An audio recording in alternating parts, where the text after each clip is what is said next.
AM 1150 with lawyers from FH&P covering various legal topics.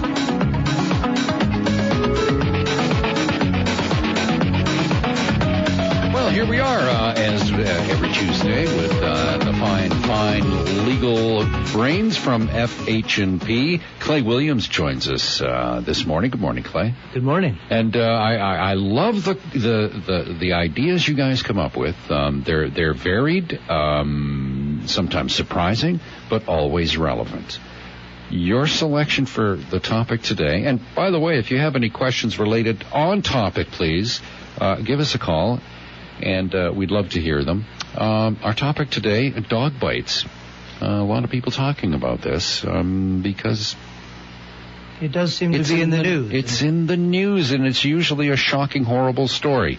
You chose dog bites to talk about today. It can be, it can be dangerous ground. Well, that's true. It can certainly be a controversial topic. We certainly talk about legislation and that type of thing, but we try and pick topics from the news, and boy, every time I look at the news lately, it seems there's been another dog bite, and the mayor of Peachland has had a dog attack. That's right, and she's re-examining the entire set of rules in Peachland as a result. Right. So, in any event, a dog attack can be a life-changing event, and so I thought, hey, let's talk about some pet owner liability, and it's kind of an interesting topic, really, for lawyers. And that's because the cause of action that one would have to pursue if one was injured by a dog, or the other big areas is when a dog attacks another dog, is the old cause of action called scienter. So for lawyers, it's quite interesting. It's an ancient cause of action, and it really encompasses the concept of foresight. And so what scienter means is that it in the concept of animal liability is that it differentiates between animals that are considered dangerous and animals that ordinarily aren't considered dangerous. So if a person was to keep a bear or a lion as a pet, then they would be absolutely liable, strictly liable for any damage that such an animal will cause. Interestingly enough, wolves are considered also inherently dangerous, and cross wolves. Right. So, now, I know people that keep wolves in Golden. I don't know how they get insurance, but they do. They encourage people to come out and have a look at them. But this is really interesting. Every time a dog attack incident happens, dog versus person, people wonder why. As just happened in Vancouver, this poor woman walks in to get her coffee, as she does every morning, at a Mac's store, and then suddenly, one morning, she's attacked. And the next thing we see is the owner of the animal just walking off into the sunset. They catch up to him the next day, and police say, well, no, we're not going to charge him. It's up to this poor woman, I guess, to take action. Well, I don't understand that, because we do certainly have a system of regulation in place, and I think it was a matter of proof. What was the issue? The police didn't actually think they could prove it was that dog. Is that right? Mm-hmm. Oh, that's terrible. And I hadn't heard about that one, but there's certainly two ways that an owner can be responsible. One is the government bringing charges. What I'm talking about is the civil responsibility of an owner. So okay. If the government brings charges, well, the owner can be fined, the dog can be destroyed, but the vet bills aren't being paid, the hospital bills aren't being paid, and the time off work isn't being compensated for. So that's kind of what I'm talking, is the civil side of it. And so, in a civil case, it's easier to prove than it is with the government. The government has to prove their case beyond a reasonable doubt, but in the civil side of it, it's just 50% plus one. So yeah, the cause of action I'm talking about is the civil, is obtaining some recompense for the actions of your animal. So, or the other person's animal. So, just getting back to that, dogs are considered tame. And interestingly enough, all dogs are considered tame. So one has to prove that the dog had a propensity towards the action that it did, the damage that it caused. So hence the saying, every dog has one bite, right? And it doesn't have to be a bite. It can be show the propensity, so lunging and snarling at people, or that kind of. And a good way to determine that is whether there's been complaints to the regional district and what the regional district file has to say. So in British Columbia, somebody took a run at pit bulls and said pit bulls are an inherently dangerous breed, but the courts in British Columbia disagreed with that. So the law at present is that all dogs, including pit bulls, are considered tame. From the little happy Shih Tzu lapdog right up to the most vicious, snarling animal you can imagine, all dogs are tame. All dogs are tame in British Columbia, which you read on the news lately or hear on the news. It seems like maybe somebody might be relooking at taking another run at that. I think a lot of people would have issues with that statement in general, but does the court really hold that issue of tameness to heart? I mean, if someone comes in and says, my neighbor has, well, let's go dog versus dog. My neighbor's dog has shown that it runs up to the fence and barks away at mine. One day the gate was left open and my poor little dog has been mauled by this big creature next door, and I've got bills to pay, thousands of dollars in vet bills they can rack up very easily. Wouldn't the court basically just look at all the proof I have that as you outlined, I've proved that the dog is a snarly, nasty thing. I've complained before. Now I should have my money. Should be as easy as that. And it is as easy as that in that situation. But what about the situation of the lady who is in Max that you were talking about, that never seen the dog before, that has no idea who that person is, and has no idea of whether that dog has shown a propensity to attack? Difficult case, that one. Mm-hmm. Then first of all, you have to identify who the dog is, and then you're looking to get witnesses as to whether that dog has shown any propensity to attack before. Now, in most cases, homeowners insurance will cover the liability. So that's something that's interesting. They'll do it once, as I understand. How it's been explained to me is that one dog bite, they'll cover it, and then no more insurance after that. So no more insurance. That's it. If you don't get rid of that dog, we're not going to insure you, because obviously the dog it's had its bite. It's a dangerous creature. It's had its bite. Right. There you go. Yeah. So maybe there's some roots in that statement in the insurance industry. Will be, I think, of surprise to many people. Now, what if it's a renter? What if it's a tenant and they don't have insurance? Oh, such a great question, and a real problem. If there's no insurance, then the cause of action's still there. The judgment might still be there, but of course you have to collect it. How big a problem is this? Do people seek your advice on this in any great numbers? It's not a huge area of practice, but absolutely, dog bites are one of the things that we do at our firm, and we've done several cases over the years. So it is a problem. People have been injured. Dogs have been very injured, and so. But there's another area of liability too, and that's dogs who charge out onto the street and knock people off their bicycles or knock them down. And that's happened to me. Motors, is that right? I've been knocked off my bike by a dog. Well, were you injured? Well, hey, I'll do that on a percentage.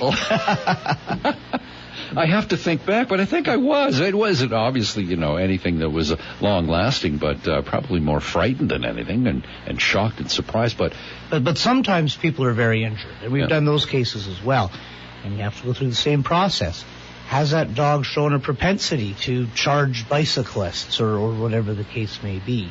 Now, you can also come after an owner in negligence. So if you can't meet the ancient doctrine of scienter, you may be able to show negligence, such as a case where a person built a doghouse next to the fence, so it was the same height as the fence, and the judge said, well, come on, obviously the dog's going to jump over the fence, but so there's other ways to come at an owner as well.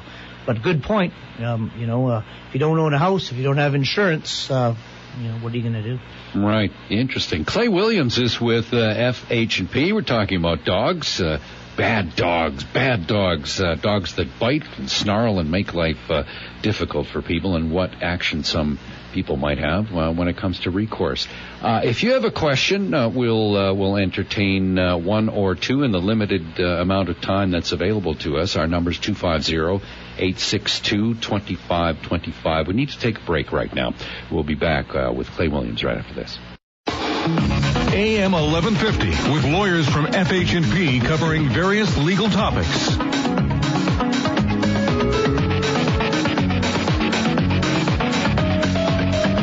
All right, we're talking about dogs here with Clay Williams, one of the lawyers at FH&P, and a fascinating discussion.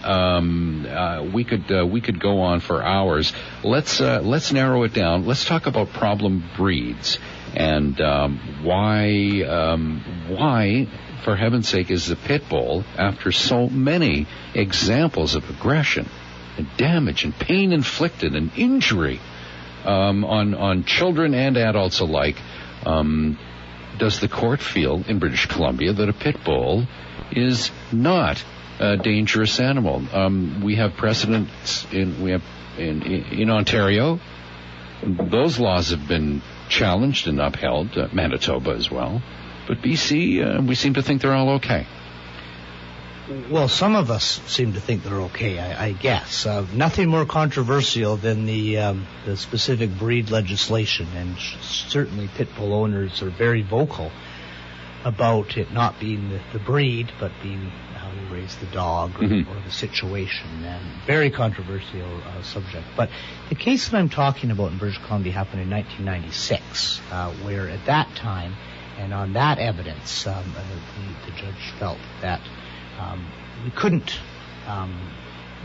we didn't have enough evidence to prove that a specific breed was a dangerous breed. Now, I wonder, given the length of time since that case, if that might be revisited. I wonder if somebody will be taking a run at that soon, because we have better stats now. We have examples of legislation, like in Ontario. We have that have been successful, as far as I can tell. So, and one of the reasons I chose this topic was, of course, the instances that we're talking about are pit bulls attacks. So I think it's a very dangerous thing to own a pit bull right now. Right now in British Columbia, you still have to prove the propensity. I wonder if that's going to be changing. So it's been 20 years since that case, and that has been standing up as the law of the land in BC for 20 years. That these dogs are okay; they're not any more aggressive or worse than any other breed yet. You're right; we do have some stats. Do you think things might be different if this went before the courts again? I wonder. I mean, I haven't gone out and gathered those stats, but just from the things I read in the newspaper, things I hear on this radio station, I wonder. And I've got, I'm certainly not a person who is neutral about this. I've got specific personal experiences with these animals. Oh. Pit bull killed my parents' dog. Oh, my goodness. Pit bull attacked my friend's child in town here. And so, certainly it seems to me there's a lot of problems with these breeds. I think it's time for there to be another run at labeling them in the civil courts as a dangerous breed. I think it's time that the government stood up and did its job and put some legislation into place. Maybe But that's my personal experience. My personal experience and a personal opinion. Let's go back to your personal experience, and what was the outcome, or was there any civil action undertaken in the case of your parents? And that's terrible.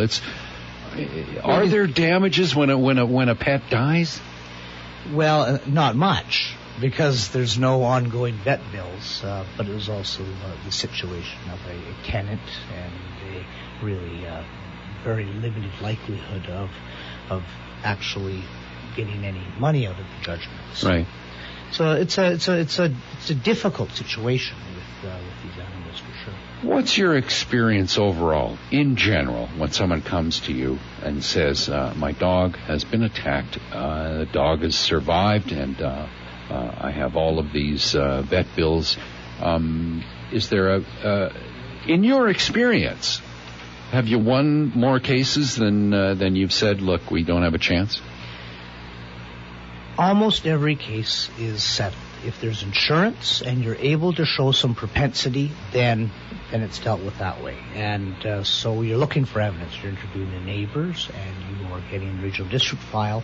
If there's a regional district file, that's the end of that. Right. If you can show that there's been, and again, it doesn't have to be a bite, but it has to be some form of aggression, lunging, or neighbors complaining this dog is coming out and barking at me at the end of the driveway. Those type of instances. I guess it would behoove someone to not just sit by idly if there's a nuisance dog in the neighborhood, as opposed to reporting it, making that phone call. Well, it's certainly making it easier if somebody is bit down the road, for sure. What about personal injury to human beings?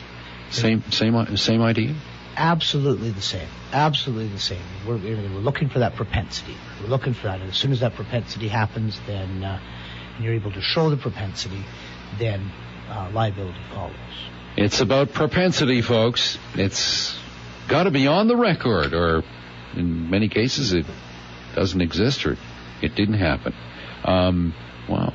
Words to the wise. Clay Williams from FH&P. I never thought we'd be talking about dog bites, but I sure am glad we did. Change my outlook on it all. Thanks for being with us. Thank you.